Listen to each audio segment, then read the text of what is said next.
Yo guys, quick little talk about, got my little name patch on, don't need that, at work, don't want people knowing I'm talking fishing at work as usual, between fluorocarbon and braid, and I'm talking more towards the guys using BFS stuff and ultralight casting gear. Braid is great. You know, it has all those things of sensitivity, small line diameter. You know, if I was targeting pike with my biggest stuff, no doubt, fluorocarbon wouldn't even be a thought as a main line. I'd have braid simply because you can get weight loads onto a spool and, you know, get your casting out real sensitive and things like for those big long casts you make with those big old glide baits and jerk baits and squirrely bulldog bird bum things. But when it comes to BFS and ultralight casting, I'm definitely a fluorocarbon convert, purely because it comes with a spool real easy casting light presentations. You know, if your knot's not spot on with this, your leader knot, it often catches, it'll just click on the eyes, and these reels are so finely tuned that you know, it often throws the cast off and you get a bit of a backlash or an overwind, whatever you want to call it.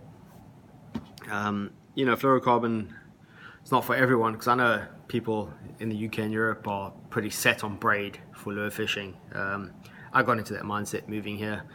You know, I never was too fussed before, but, you know, coming from South Africa, I mean, I started lure fishing before there was even braid or fluoro, it was just mono.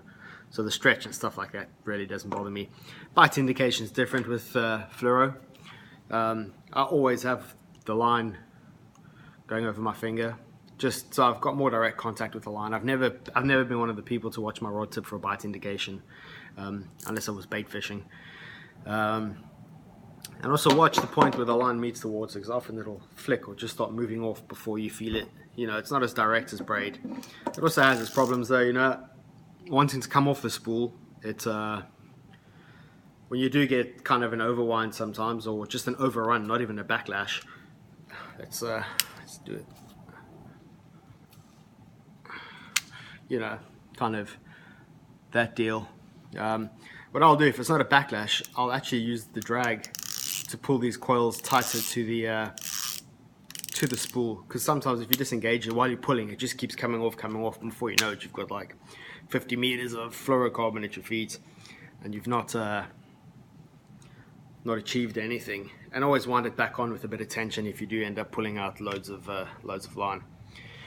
There's also other options like copolymers and all these fused lines, and guys are really liking the nanofill, which I know was originally designed for spinning gear, but it's apparently, I've got a spool, I've never used it, so I have no opinion on it or any advice. I just know you have to tie extremely good knots. But I hope that's helped you guys out a bit. Just give fluorocarbon a go. You know, if you do get a big backlash, just be real gentle, especially when you're speaking the breaking strains we're using, 5 pounds and down. Just be real gentle on it when you're pulling out the backlash, just because the line does damage pretty easily, and it can't just snap, you know, on a cast or on a fish. So yeah, just take a bit of care. Other than that, take care of the fish. It's stinking hot out there, oxygen levels are low. Take care of yourselves, and tight lines, and see you later.